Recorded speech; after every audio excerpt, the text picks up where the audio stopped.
Halo pemirsa, apa kabar? Senang sekali saya Setia Dika bisa kembali menemani Anda di program talkshow yang syarat informasi inspiratif, apalagi kalau bukan bincang sehati.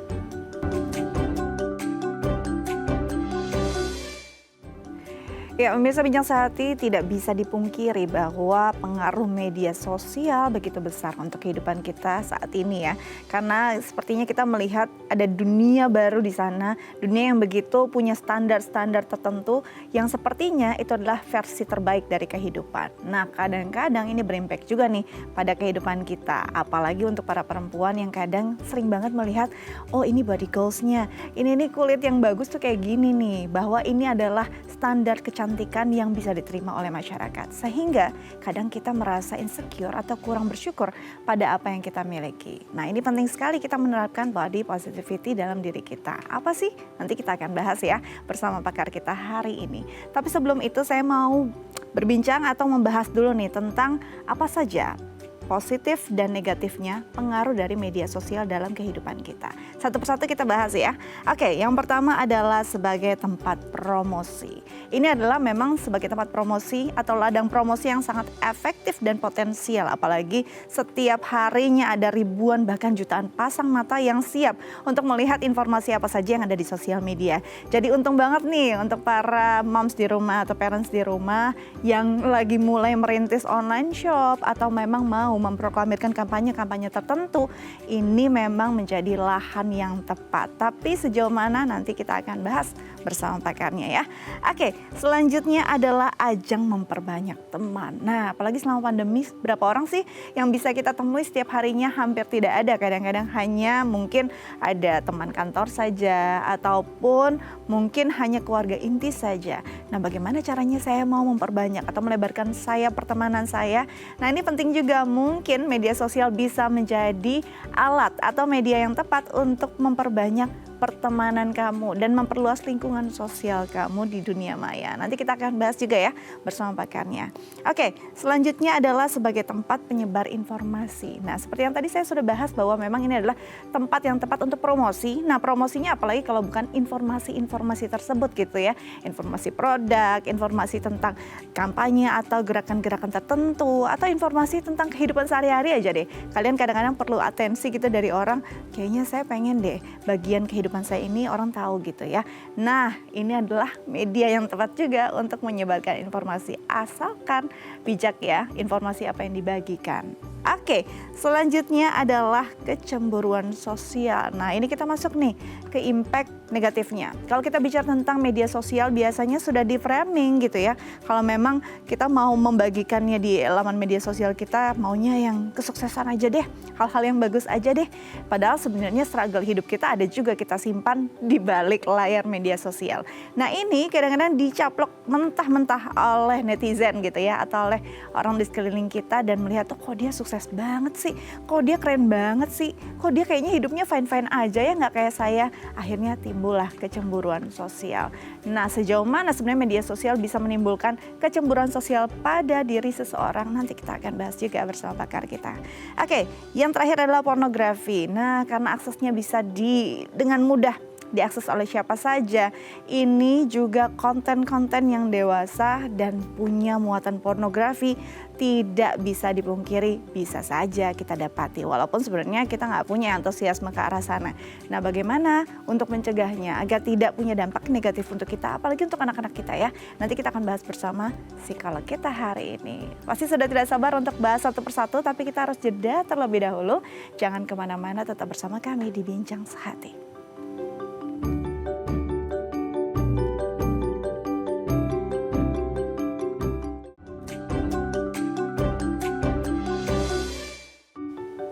Ya, pemirsa, kembali lagi bersama kami di Bincang Sehati. Di segmen sebelumnya kita sudah bahas nih beberapa fun fact seputar apa saja sih dampak positif dan negatif dari media sosial. Dan kali ini saya tidak sendiri nih.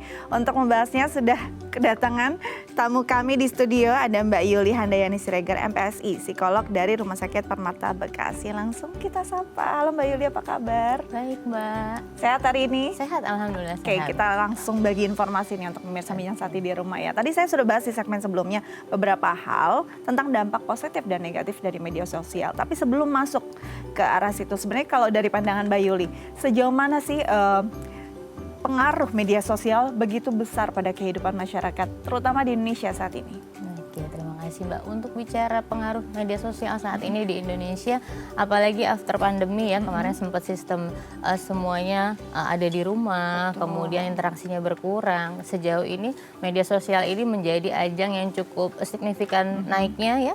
Di situ bisa ada buat ajang promosinya mereka, edukasinya juga, komunikasi. Jadi kesini-sini ajang media sosial ini menjadi suatu hal yang menjadi salah satunya masyarakat itu menjadi bagian penting gitu ya? bagian pentingnya mereka gitu. Jadi tidak terlepas dari kehidupannya sehari-hari gitu. Kadang baru bangun tidur udah yang dicari media sosialnya dulu ya. Ada komen nggak yang ketinggal? Notifnya dari siapa Notifnya nih? dari siapa nih? Pagi-pagi itu dulu loh sebelum sarapan bahkan kadang ya. Nah ini berarti memang krusial sekali atau mungkin signifikan sekali perubahannya, apalagi pandemi nih ya, membuat seseorang akhirnya hidupnya nggak bisa kemana-mana, di dalam rumah saja. Kalau mau terhubung dan connecting dengan dunia luar ya dari media sosial. Makanya dewasa ini dampaknya begitu besar untuk kehidupan manusia. Kita bahas satu persatu ya Mbak ya. Yang pertama adalah bahwa media sosial ini punya dampak positif dengan potensinya untuk menjadi media promosi yang benar-benar efektif. Sejauh mana sih ini memang bisa menjadi media promosi yang baik? Oke, kalau bicara media promosi yang baik saat ini semua hampir lapisan masyarakat memiliki gadget ya Mbak. Betul. Jadi kalau bicara promosi tentang media sosial itu layaknya seperti angin, cepat sekali gitu. Hal-hal kecil aja yang menurut kita ibaratnya simple gitu, tiba-tiba bisa menjadi viral. Jadi kalau misalnya bicara ajang promosi itu cukup signifikan sekali gitu ya. Apalagi berkembang dengan dunia saat ini, digital marketing ya bagaimana, kemudian konsumen masyarakat yang sifatnya konsumtif sekali, beberapa media sosial menjadi ajang promosi yang baik sih gitu seperti itu. Tapi kalau kita lihat dari karakter promosinya sendiri gitu ya, kadang-kadang kan mungkin kalau sudah yang dengan digital marketing profesional, mereka tahu tuh timingnya kapan harus dikeluarkan, jenis promosinya apa. Nah untuk mungkin pemula nih, ibu rumah tangga di rumah deh, saya mau mulai nih online shop saya mau promosi. Kadang-kadang bingung promosinya tuh harusnya jam berapa sih, seberapa sering. Nah sebenarnya kalau tingkat kejenuhan kadang-kadang kita juga suka skip swipe ya. Kalau nggak like kita swipe gitu kan.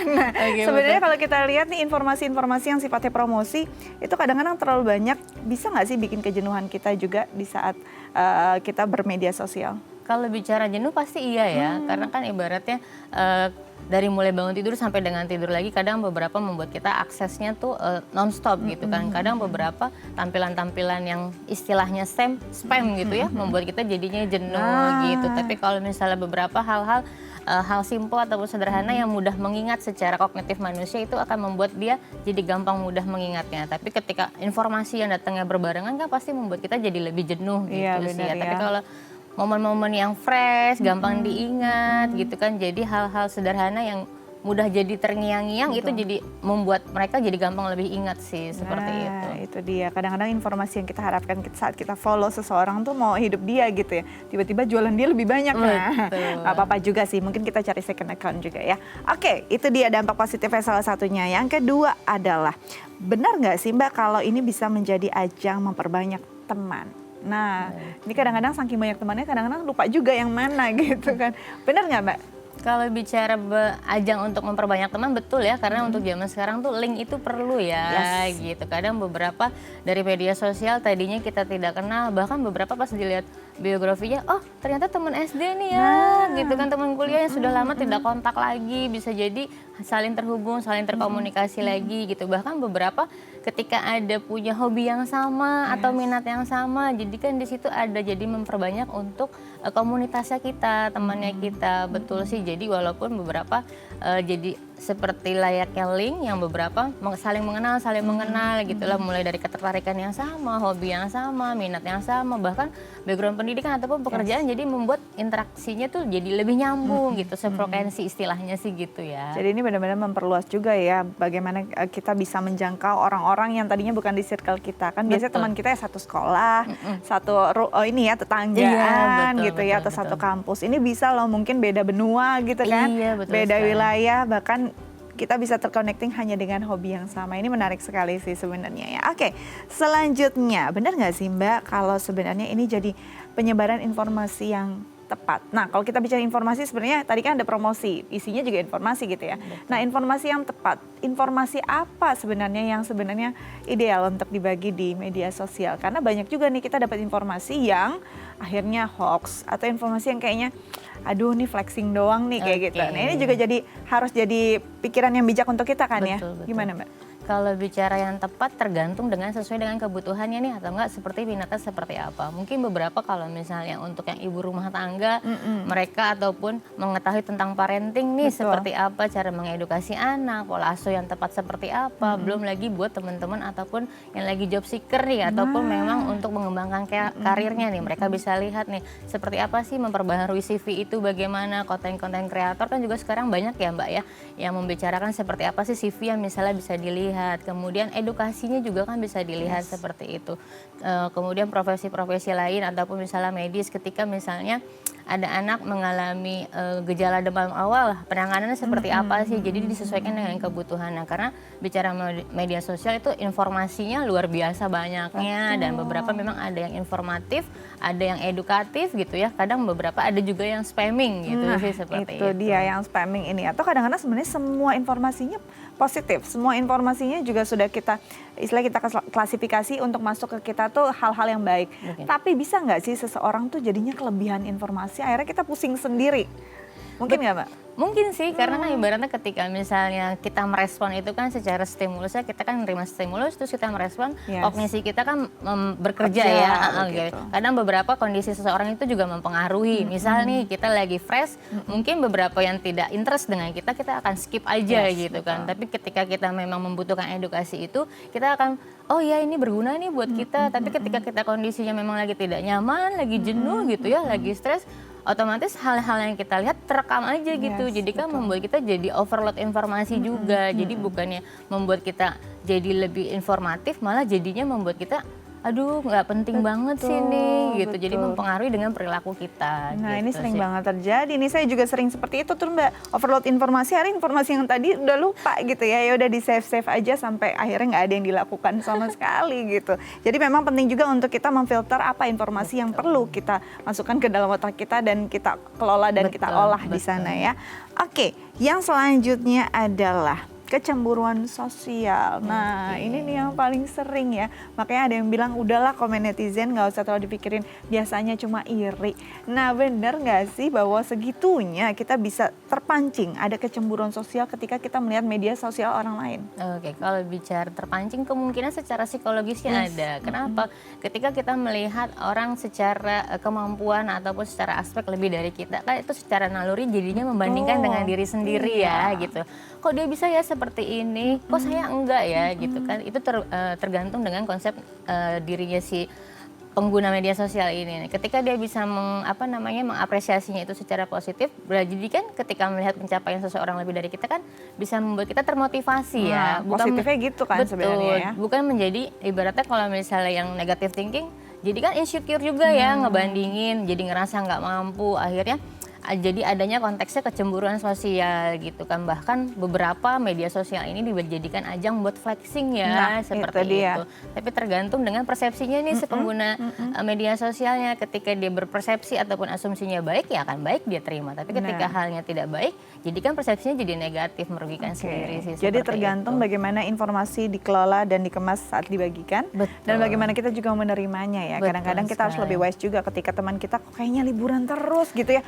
Duh, kenapa kita harus iri, kali aja memang dia kerjanya di travel ya Mbak ya, jadi kemana-mana terus gitu. Jadi nggak usah terlalu merasa menggebu-gebu tentang informasi yang orang berikan. Kesuksesan mereka harusnya kita happy gitu ya. Oke, yang terakhir nih, apakah benar dampak media sosial ini juga nggak bisa dielakkan dari dampak adanya penyebaran pornografi? Oke, kalau bicara tidak dielakkan betul ya, beberapa mungkin ada plus minusnya sih Mbak. Bahkan beberapa after pandemi ini beberapa anak-anak sekolah itu kan dilakukan sekolahnya secara online ya. Jadi kadang beberapa ketika gurunya memberikan materi, mereka ada sela breaknya, mereka akan browsing tuh. Beberapa mungkin di media sosial kita tidak pungkiri ada iklan yang tanpa mereka sadari tiba-tiba nge-link aja gitu untuk anak-anak sosial mereka gitu kan. Jadi udah gitu beberapa ada hal yang sekarang orang dengan mudahnya untuk semuanya diupload ataupun direcord menjadi segala sesuatu hal, sebenarnya itu sifatnya pribadi, tapi bisa dibagikan dengan mudahnya sekali gitu. Kalau bicara ajang pornografi, tergantung kegunaannya sih ya. Kemudian bagaimana si penggunanya ini menyingkapinya dengan baik. Ada beberapa hal yang memang secara tidak langsung kita tidak pengen lihat, tiba-tiba muncul gitu ya. Betul, ada beberapa yang memang mereka sengaja mencari gitu kan, ataupun memang konteksnya adalah untuk linknya ke sana gitu. Tapi kalau bicara pure untuk pornografi sih sepertinya tidak ya, dilihat dari plus minusnya seperti kegunaannya untuk apa Nah, gitu. kalau kita bicara tentang pornografi sendiri kan memang ini perlu kadang orang tua juga sudah ada pantauan sendiri. Nah, terus tapi kadang-kadang yang nggak bisa kita pantau ketika itu masuk dan dikamuflase dalam sebuah games, itu juga mungkin orang tua harus lebih aware juga ya Mbak ya? Betul sekali. Mungkin sebelum anak itu mengakses ke game, mungkin si orang tua juga bisa melakukan screening ya. Ibaratnya ini gamesnya diperuntukkan untuk seperti apa. Kadang beberapa tokohnya pun dikemas sedemikian rupa secara looknya seperti apa gitu kan. Jadi si anak pun tidak bisa membedakan nih. Bahkan bisa jadi, oh ternyata looknya ini bisa dipergunakan pada kita loh gitu kan. Sebenarnya kan mereka melihat itu konteksnya games dan ini realnya kita seperti apa dalam kehidupan sosialnya gitu. Perlu memang ketika anak-anak melakukan kontak media sosial itu perlu pengawasan dari orang tuanya sih seperti atau kalau itu. bisa orang tuanya coba main dulu deh satu kali ya, satu level biar tahu kadang-kadang dia terselip atau tersembunyi di level-level berikutnya. Oke, nanti kita lanjut lagi dengan tema utama kita hari ini, tapi kita harus jeda terlebih dahulu. Jangan kemana-mana, tetap bersama kami di Bincang Sehati.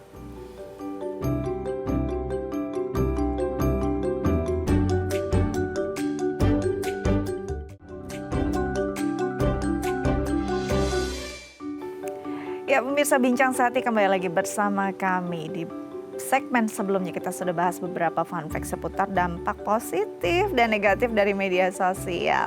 Nah, dan kali ini kita akan bahas tentang salah satu dampaknya yang membuat kita mungkin insecure terhadap standar-standar kecantikan sosial, standar-standar body goal sosial gitu ya, yang membuat kita rasanya kayak kurang nyaman atau kurang bersyukur dengan apa yang kita miliki. Nah, pentingnya kita memiliki atau menerapkan body positivity. Ini yang akan kita bahas bersama psikolog kita, tapi sebelum itu saya mau membuka line telepon untuk Anda yang mungkin punya pertanyaan terkait tema kita hari ini. Bisa menelpon kami di 0212903244 atau DM ke Instagram kami di @daifamily. Kita lanjut lagi bersama psikolog kita, ada Mbak Yuli Handayani Siregar, MPSI psikolog dari Rumah Sakit Permata Bekasi. Mbak, kali ini kita bahas nih tentang body positivity. Tapi sebelum itu mungkin tadi ada yang belum nonton ya di segmen sebelumnya. Bagaimana orang bisa begitu terpengaruh dengan media sosial. Bahkan menganggap apa yang ada di media sosial itu benar gitu ya. Nah, sejauh mana sih ini akhirnya tiba-tiba nih kita sudah pada satu masa bahwa kita tuh percaya banget apa yang disebar atau apa yang tampil pada media sosial. Oke, kalau bicara, jadi sepertinya tidak ada yang sebenarnya ini real life media atau bukan seperti itu ya. Kadang beberapa memang media sosialnya ini jadi kayak 24 hour ya, semuanya mereka share segala sesuatunya di situ. Jadi membuat secara tidak langsung kepercayaan masyarakat itu percaya banget nih ternyata realnya seperti itu. Karena ibaratnya hal kecil saja nih ketika mereka makan bisa di-record gitu kan. Bahkan kondisinya mungkin kalau bisa dilihat hanya ke toilet doang nih Mbak yang beberapa tidak di-record gitu ya. Apalagi bicara konten kreator gitu ya, ataupun beberapa dunia media sosial orang-orang yang segala sesuatu yang mulai dari bangun sampai daily activity-nya dia itu semua beberapa di-share ketika makan, ketika mereka melakukan perjalanan, bahkan ketika di transportasi umum, ataupun ketika membeli sesuatu atau mengantri sesuatu, itu kan jadi kayak daily activity-nya yang memang mereka record, akhirnya membuat seseorang, oh ya realnya memang seperti ini loh kenyataannya di media sosialnya, baiknya di media sosial ataupun kehidupan nyatanya mereka seperti itu. Jadi secara tidak langsung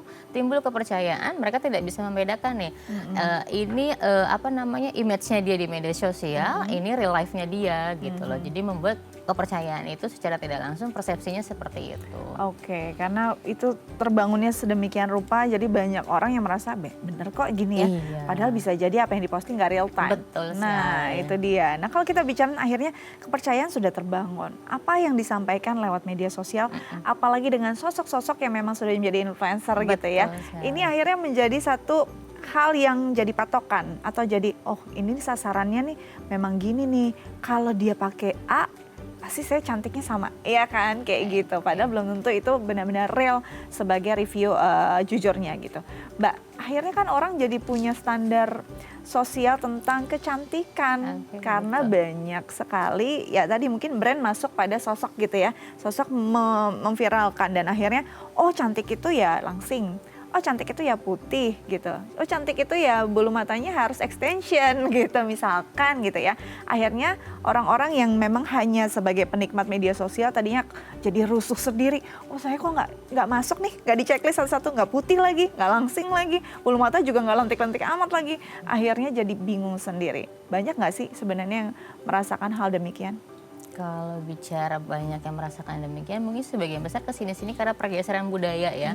Jadi secara tidak langsung mungkin bentuk perawatan diri jadi salah satu mereka untuk, karena bicara perawatan sama merubah itu beda ya Mbak ya. Betul. Karena kalau ketika kita bicara perawatan yang sudah ada kita syukuri, kemudian kita perbaiki, Ya. kemudian kita membuat menjadi lebih baik lagi gitu. Tapi ketika merubah kan bentuk dan Bentuk, ukuran gitu kan. ukuran, ya. Jadi secara tidak langsung mungkin karena ibaratnya si pengguna media sosial ini ataupun individu ini punya role model nih. Jadi secara tidak langsung mulai dari gaya berpakaiannya, kemudian bahkan beberapa skincare yang digunakan juga menjadi salah satu acuannya dia, saya bisa menggunakan nggak nih gitu kan. Tapi kan balik lagi ya, itu disesuaikan nih cocok atau tidaknya dengan kita gitu kan. Jadi kalau bicara sudah role model mau dari A to Z ya pasti dia akan meniru gitu. Itu dia, seperti jadi itu. bisa jadi si rasa insecure pada diri sendiri itu terbangun karena role model kita itu ya, Iya, siapa yang kita betul. pilih gitu Betul, kan. betul. Nah kadang-kadang kita sudah pakai nih skincare-nya yang A gitu, yang dipilih atau direkomendasikan. Betul. Sudah sampai breakout parah ya dipakai juga, soalnya si A tetap pakai gitu ya. Nah berarti ini alam bawah sadar dong yang istilahnya yang terserang gitu ya. Karena sebenarnya secara sadar kita tahu kok banyak yang sudah banyak edukasi di luar. Pokoknya kalau di media sosial tuh framing, bahwa di Betul. media sosial tuh nggak real gitu ya. Tapi tetap aja kita bisa terpengaruh. Betul, tapi karena bicara kan kalau bisa alam bawah sadar, karena pola pikirnya ya, karena secara tidak langsung dia mempersepsikan segala sesuatu, kemudian diyakini, jadi Yes. kan akhirnya berbentuklah keluar sebagai perilakunya dia. Kadang beberapa secara realnya kita sudah kasih tahu loh, ini fact-nya ini ternyata frame-nya gitu, tapi dia masih meyakini hal itu gitu, karena kan ibaratnya setelah dia yakinin, dia percayai, jadilah bentuklah perilaku, seperti itu sih Mbak. Nah sebenarnya mungkin pemirsa di rumah tanya-tanya ya udah sih nggak apa-apa saya punya role model gitu ya. Iya. Akan ada masalah apa saya kalau misalnya mengikuti dia gitu. Betul. Nah sebenarnya dampak paling buruk yang mungkin bisa terjadi ketika kita terlalu begitu percaya terhadap standar sosial itu dan mau ini apakah bisa sampai ke mental issue tertentu? Oke, kalau bicara dampak terburuknya bisa menjadi mental issue gitu ya. Salah satunya adalah kita lihat kalau bicara tentang apa namanya physically, berarti kan body image kita ya di situ yang terbentuk seperti apa. Jadi kan bicara body image di situ kan ada bentuk, ada ukuran gitu kan. Bahkan sampai kita mempercayai sesuatu, dia menjadi role model, akhirnya kita mau merubah hal itu gitu kan. Jadi bicaranya kan ada dampak positif, ada dampak negatifnya Mbak. Ketika misalnya memang dia sudah percaya diri dengan looknya dia sudah saat ini yang ada, ya pasti dia akan fine-fine aja. Tapi ketika body image-nya negatif, berarti kan akan ada muncul ketidakpercaya dirinya dia, insecure, kemudian sampai muncullah timbul anxiety-nya, kecemasan. Bahkan biasanya kalau bicara body image itu gangguan mental illness-nya itu biasanya terparah ada depresi, kemudian ada gangguan istilahnya makan ya, istilahnya ada bulimia nervosa sama ada anoreksia gitu. Bahkan bisa menimbulkan sampai dengan mengakibatkan kematian kalau seperti itu, untuk bicara body goals-nya seperti apa. Ini gitu. benar-benar dari hal kecil loh, hal kecil yang mungkin kita hal kecil yang kita lihat atau kita konsumsi bangun pagi gitu ya. Tiap hari kita ngelihat si cantik ini gitu, ternyata kita bisa berujung pada depresi bahkan kematian. Betul. Gitu kan. Nah, kalau kita bicara tentang sampai ke anxiety, terus sampai depresi, kadang orang nggak sadar tuh Mbak, dimulai dari kapan gitu. Nah bisa nggak sih hal ini dicegah? Paling tidak kita menyadari, oh kayaknya saya mulai nih ada insecure sama diri saya sendiri karena sering mengkonsumsi apa yang dipaparkan di media sosial. Oke, kalau bicara menyadarinya ada hal simpel sih ya.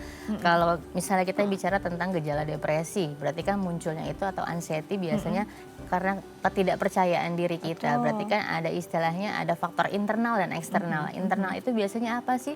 Tergantung dari tipe kepribadiannya, karakter kepribadiannya. Eksternalnya apa? Sosialnya. Jadi kan lingkungannya gitu kan. Misalnya gejala-gejala timbulnya apa nih, seperti apa? Dia sudah sampai tidak percaya diri sampai akhirnya tidak mau berinteraksi dengan dunia luar. Kemudian hilang minat untuk melakukan interaksi dengan seseorang. Pola tidurnya mulai terganggu, kemudian pola makannya juga mulai terganggu. Kemudian secara berat badannya nih Mbak, biasanya ada yang istilahnya bertambah sampai dengan lebih banyak, ada yang berkurang. Justru itu menjadi salah satu pemicu ataupun stresornya dia sendiri. Bahkan jadi sehari itu dia bisa berubah-berubah moodnya, jadinya seneng atau sedih seharian gitu. Terparahnya sampai dengan mungkin dia ada self harm untuk nyakitin diri sendiri gitu kan. Itu kan dailynya bisa dilihat terparahnya seperti apa. Kemudian antusiasnya dia untuk melakukan aktivitas sehari-hari sudah tidak ada minat sama sekali nih gitu kan. Itu bisa jadi antisipasi awal. Kenapa? Ketika seseorang melakukan pola hidupnya dalam tanda kutip tidak sehat, baik pola tidurnya, pola makannya kan jadi akan pengaruh dengan baik psikis ataupun fisiknya. Itu kan jadi akan ada pengaruh isunya untuk ke mental illness-nya sendiri gitu. Nah, dari 100 orang yang mengalami ini mungkin 20-nya yang sadar gitu ya Mbak. Nah, bisa tidak ini bisa diindikasi atau indikasi-indikasi ini bisa dirasakan juga oleh orang sekitar, misalnya orang tua, adik atau kakak, terkait orang yang memang sudah istilahnya terjebak pada standar sosial dan dia bingung gitu untuk memenuhinya. Kalau bicara menyadari kan biasanya kadang kita sendiri pun tidak bisa menilai ya. Justru bahkan yang merasakan orang-orang terdekat kita, bahkan support system kita, biasanya jadi orang tua. Mungkin misalnya melihat daily activity anaknya, orang tuanya lihat nih kok tidak seperti biasanya, baik emosinya jadi mudah tersinggung, jadi lebih sensitif, itu bisa jadi lebih aware sih biasanya orang-orang terdekat. Dan syukur-syukurnya mungkin dari tadi Mbak bilang, dari 100 hanya 20 nih yang merasakan, bisa jadi sih 20 orang ini yang ngerasa, oh kayaknya sepertinya ada yang salah nih, something wrong dengan saya gitu kan. Atau mungkin sepertinya memang saya butuh bantuan profesional nih karena sudah tidak ibaratnya berdaya ataupun berfungsi sebagaimana mestinya lagi, karena situ udah ada mulai penurunan aktivitasnya dia ataupun beberapa jadi bukan diri dianya sendiri. Selain dia menyadari, orang lain pun menyadari dengan perubahan dirinya seperti itu. Jadi karena terpapar kondisi-kondisi yang demikian, gak cuma nih berasal terasanya pada bagaimana cara kita makan, yang berkaitan dengan cara kita mengejar tadi si body goals, mengejar kecantikan tadi, tapi ternyata bisa juga impact pada penurunan kualitas hidup yang lain, di aspek-aspek lain, belajar, kerja gitu ya, konsentrasi. Nah, banyak banget sebenarnya masalahnya. Jadi penting banget ya kita menerapkan yang namanya body positivity. Nanti kita bahas, kita tahan dulu ya setelah jeda ya. Pemirsa jangan kemana-mana, tetap bersama kami di Bincang Sehati.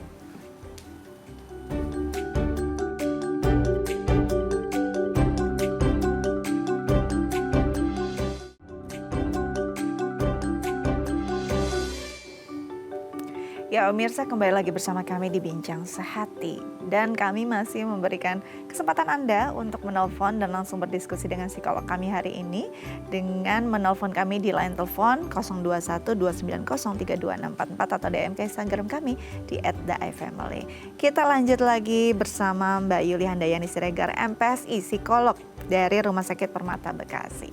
Mbak, tadi kita sudah membahas nih bagaimana sih seseorang akhirnya punya body image negatif gitu dari dirinya yang dia dapat dari media sosial. Tapi sebenarnya apakah hanya dari media sosial ini bisa terjadi, atau justru sebenarnya bisa jadi orang tersebut tidak terpapar, tapi orang tuanya yang melihat, aduh kok yang anak saya kayaknya nggak sama nih kayak Pevita Pierce gitu ya. Misalnya gitu, akhirnya dia tanpa sadar terus gitu di pressure oleh orang tua dan dia mendapatkan si body image negatif tadi. Oke, kalau bicara body image negatif ini kan faktornya banyak ya Mbak. Baik dari dalam dirinya sendiri, bahkan pola asuh dari orang tua juga mempengaruhi, bahkan relasi sosialnya juga gitu kan. Karena kalau bicara body image itu kan faktornya banyak. Bisa jadi dari jenis kelamin, usianya, kemudian rekan-rekannya seperti apa gitu. Kalau misalnya bicara usia, kan karena berubahnya usia kan ada perubahan dari image-nya. Salah satunya kalau bicara remaja sih seringnya yang mengalami seperti sering ini, ya? betul.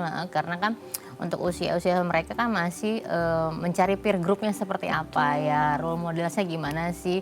Karena ada labeling di masyarakat yang tadi sempat Mbak bahas adalah orang yang good looking ini adalah yang cantik, putih, tinggi gitu kan, secara looknya gitu kan. Bahkan sampai ada memenya, ini orang apa bihun sih ya kan, cantik, tinggi, putih, langsing iya, ya betul. gitu kan. Lengkap ya. Betul.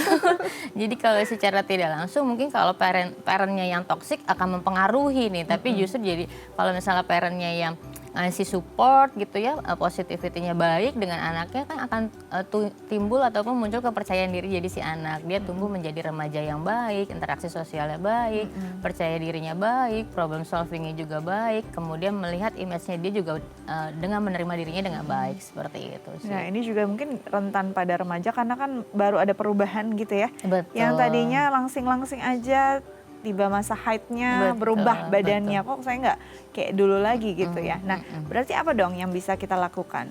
Apakah body positivity ini bisa dilakukan oleh siapa saja dengan sederhana? Mulainya dari mana? Kalau bicara mulainya dari mana, mungkin aware-nya kita ya. Kadang beberapa mungkin kalau bicara remaja, biasanya dia menyadari ketika hal-hal dirinya dia kok jadi ada perubahan gitu kan. Ketika dia menyadari support systemnya ini bisa jadi membangun body positivity-nya itu dengan baik. Salah satunya dengan orang tuanya, dia bisa dapat edukasinya di sana, kemudian di sekolahnya. Karena kan bicara di sekolah kan ada guru juga yang membimbing loh, baik secara pendidikan maupun karakternya dia seperti apa. Jadi kan muncullah penerimaan diri dia dengan baik nih, secara kelebihan baik pun kekurangannya dia. Ketika misalnya hal itu sudah diterima dengan baik, kan si anak tumbuh dengan ataupun remaja tumbuh dengan kepercayaan dirinya yang baik gitu loh. Dia bisa menerima, mensyukuri apa yang sudah saat ini terjadi pada dirinya. Seperti itu sih. Nah, caranya nih gimana? Kalau kita mulai dari apalagi anak-anak yang masih remaja, kita pra remaja lah ya, masih mereka juga belum benar-benar kompleks gitu cara berpikirnya. Betul. Nggak bisa, teman aku tuh begini, kata teman aku kemarin aku kurang bagus di sini gitu. Apa yang bisa dilakukan oleh orang tua yang sebenarnya orang tuanya juga punya body image negatif?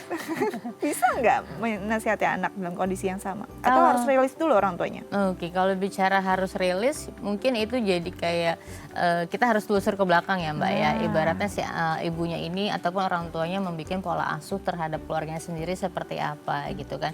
Penekanannya seperti apa, karena ketika orang tua berbicara ataupun komunikasi dengan anak ataupun remaja itu kan ibaratnya orang tua dengan remaja ini kan sebuah faktor ada dominan ya. Orang tua itu kan ada faktor dominannya. Sedangkan si remaja ini layaknya kalau kita analogikan seperti menggenggam pasir ya Mbak. Bicara remaja, semakin kita keras mereka akan lepas. Ketika kita longgarkan mereka juga akan lepas gitu. Jadi seperti apa edukasinya dengan anak, kita memposisikan diri sebagai temannya mereka gitu. Mungkin di waktu santai ataupun ketika dia pulang sekolah ataupun beberapa hal-hal yang jadi permasalahan remajanya, apa sih ini putrinya misalnya gitu kan, bisa jadi kok saya tidak seperti teman-teman saya ya mah, yang misalnya yang lebih putih gitu dan saya kulitnya agak lebih gelap gitu betul. kan. Jadi penerimaan dirinya seperti apa, dengan kamu misalnya kondisi kulitnya lebih gelap tapi kamu sehat, bersih gitu. Jadi ibaratnya cantik itu bukan definisinya ke arah ke sana, lebih ke edukasi, pendekatan orang tuanya seperti apa, kemudian dia memposisikan diri ketika mengedukasi anaknya itu menjadi sebuah teman, bukan sebagai faktor ataupun orang yang dominan. Karena bicara dominan jadi terkesannya ada menghakimi di situ. Jadi anak tidak bisa menerima dengan baik masukan dari orang tuanya gitu. Jadi dijelaskan juga mungkin kelebihan-kelebihan yang ada dalam diri anak, nggak usah ngejudge juga kamu tuh anak nggak bersyukur gitu kan, kadang-kadang gitu ya. Padahal sebenarnya maksudnya baik untuk menumbuhkan rasa syukur pada anak, tapi memang kita sebagai orang tua harus paham juga. Nah, bicara tentang orang tua ini sebenarnya juga sebagai orang yang secara manusia ya dia sosok yang individu juga. Kadang-kadang dia juga punya perasaan demikian, apalagi kalau udah punya anak beberapa gitu. Kok saya nggak cantik waktu masih gadis gitu ya. Kadang-kadang akhirnya bisa nggak sih kondisi ini menyalahkan orang lain? Akhirnya gara-gara punya anak nih, atau misalnya lihat orang tuanya memang perawakannya, badannya semuanya lumayan subur gitu, gara-gara saya ini nih, atau sering suruh makan nih kayak gitu, sering nggak jadi akhirnya menyalahkan orang lain dengan kondisi tubuh kita sendiri? Oke, kalau bicara sering pasti mungkin ada ya, apa namanya, untuk menyalahkan sekian persennya menyalahkan kondisi Orang dari orang lain lain. gitu. Ibaratnya anak sama orang tua kan itu ada faktor genetik Betul, ya. perawakan bisa sama. Betul. Jadi kan ada turunan dari si orang tua, gennya yang dibawa si anak, baik itu bentuk rambut, warna rambut, kemudian baik apa namanya bentuk matanya seperti apa gitu, warna kulit itu kan secara tidak langsung ada mempengaruhi untuk buat nurunin ke anaknya. Jadi bicaranya wajar sih ketika manusiawi ketika seseorang kondisinya lagi kondisi tidak baik-baik saja jadi timbul menyalahkan orang lain karena orang nih jadinya saya begini gitu kan. Itu sebenarnya sih bicara manusiawi karena tergantung dari manusianya sendiri. Mungkin kondisinya yang lagi tidak baik akhirnya segala sesuatunya dia melihatnya jadi menjadi hal-hal yang negatif seperti itu. Akhirnya kita jadi nyerang sana sini gitu ya. Betul. Sebaik-baiknya support system yang paling baik adalah support system dalam diri kita sendiri. Bagaimana kita bisa memberi keyakinan pada diri kita bahwa sebenarnya it's okay kok. Apa yang saya punya tuh kadang-kadang bukan cuma badan gemuk langsing ya, sekarang sampai bentuk hidung ini juga udah ada standarnya gitu ya. Kelopak mata akhirnya adalah perubahan-perubahan secara medis yang dilakukan. It's okay kalau memang itu membuat nyaman secara finansial gitu ya, ataupun buat nyaman dalam kehidupan. Tapi kalau enggak kan ini jadi masalah besar gitu. Bagaimana? Apa yang mungkin kita bisa lakukan setiap hari untuk paling tidak memberi keyakinan pada diri kita bahwa kita tuh sudah dalam versi yang terbaik. Oke. Kalau bicara cara memberikan keyakinan dalam versi yang terbaik adalah yang pertama momen paling baik untuk mensyukuri hari itu adalah ketika bangun tidur sih Mbak. Gitu. Karena bicara dengan kita lagi bangun tidur, gelombang otak kita itu ada lagi momennya untuk menerima hal-hal yang baik. Seperti apa? Ketika bangun tidur mungkin kita secara refleks kita tidur bahkan mungkin yang sudah punya pasangan refleksnya bukan megang tangan pasangan kita malah nyarinya handphone gitu ya Mbak, nyari gitu. Hari ini apa nih schedule-nya gitu kan notif. Mungkin bisa di hal-hal seperti itu kita kurangin. Ketika bangun tidur itu momennya untuk bersyukur gitu ya. Kemudian menyadari hari ini kegiatannya apa saja. Kemudian yang kedua lakukan afirmasi positif gitu. Bicara afirmasi adalah kata yang diulang, yang dipercayai ketika munculnya akhirnya perasaan diyakini akhirnya munculnya perilaku. Ketika bicara hal-hal hari itu yang kita sudah patut syukuri maka akan daily-nya tuh jadi lebih enak. Karena menurut penelitian satu mood itu seharian akan baik ketika mood itu bisa kita tata di bawah jam 10 siang gitu. Jadi kalau di bawah jam 10 moodnya kita sudah baik, happy itu seharian insya Allah akan berjalan dengan baik. Tapi ketika dari bangun tidur sudah riuh nih, mau apa dulu nih yang mau dijalanin, udah deh nggak kebayang seperti apa gitu. Hal-hal simpel. Kemudian yang kedua adalah bisa kita lakukan ibaratnya untuk melakukan say hello ataupun mungkin melakukan ungkapan kata-kata yang baik untuk orang-orang yang pertama kita temui, baik itu anak kita, anggota keluarga yang di rumah ataupun pasangan. Karena ketika kita sudah membangun energinya positif, hal-hal itu akan enak nih kesehariannya. Itu penting banget ternyata ya, dari awal bangun tidur sampai kita nanti paling tidak sebelum jam 10 itu kita moodnya kita bangun dulu gitu ya. Biar nanti ke depannya seharian oke sampai tidur lagi. Nah, gimana nih yang bangunnya lewat dari jam 10 tetap bisa kan moodnya dibangun ya? Harusnya bisa. Harusnya bisa. Yang penting selama dia istilah awal harinya itu bisa dibangun dengan hal-hal yang positif. Oke, sebelum kita lanjut, kita ke DM Instagram dulu dari pemirsa nih Mbak. Ada @Rizka, pertanyaannya Mbak. Kulit wajah saya berjerawat dan susah disembuhkan karena hormonal. Ini yang membuat saya minder dan terkadang saya kesal sendiri dengan wajah saya. Bagaimana ya cara saya bisa menerima kondisi wajah? Oke, cara saya untuk menerima kondisi wajah ya, gitu kan. Sejauh ini ketika kondisi seperti itu yang pertama adalah adakah komplain dari lingkungan sekitar ataupun orang terdekat yang membuat kamu menjadi tidak percaya diri, gitu kan. Terus yang kemudian yang kedua adalah kemudian seberapa mengganggunya kamu sih statement orang-orang itu tentang kondisi kamu seperti itu. Karena kalau bicara hormonal itu kan dikonsultasikan bisa jadi ke medis ya Mbak ya. Tapi kalau bicaranya ternyata berkaitan dengan hormonal ada pengaruh psikologisnya juga nih. Kamu stres nggak? Kemudian pola makannya seperti apa? Pola tidurnya bagaimana? Asupan vitaminnya bagaimana? Itu faktornya banyak yang mempengaruhi gitu kan. Karena ibaratnya ketika kamu sudah mampu menerima diri kamu dengan kondisi apapun, kamunya happy, pasti orang sekitar akan jadi lebih happy. Percaya nggak? Gimana kita mau membahagiakan orang di sekitar kita ketika kita sendiri tuh nggak bahagia? Nah, gitu, seperti gimana itu caranya? sih. Formulanya gimana kalau kita nggak happy tapi kita mau buat orang lain happy Iya, gitu? makanya jadi dilakukan dengan penerimaan diri dengan kondisinya seperti itu. Karena kalau untuk bicara hormonal ada bisa kita diskusikan dengan medis seperti apa, dan balik lagi nih, kamu secara pikiran ataupun kondisinya lagi stres nggak sih? Baik lagi nih, pola hidup kamu saat ini sudah sehat apa enggak, sehingga mungkin ada faktor lain selain hormonal yang mempengaruhi kamu saat ini seperti itu. Oke, Gitu jadi mindsetnya sih. harus diubah bahwa jerawat ini bukan hanya masalah estetik, jadi sebenarnya masalah medis yang kalau memang kita mau cari solusinya, it's okay, nggak Iya. apa-apa. Tapi jangan jadi mengganggu dan merasa kayaknya saya berbeda dengan orang lain. Ini masalah yang bisa diselesaikan. Pasti harus yakin dulu ya Mbak ya. Betul, Nanti kita Mbak. lanjut lagi, tapi kita harus jeda terlebih dahulu. Mirsa jangan kemana-mana, tetap bersama kami di Bincang Sehati.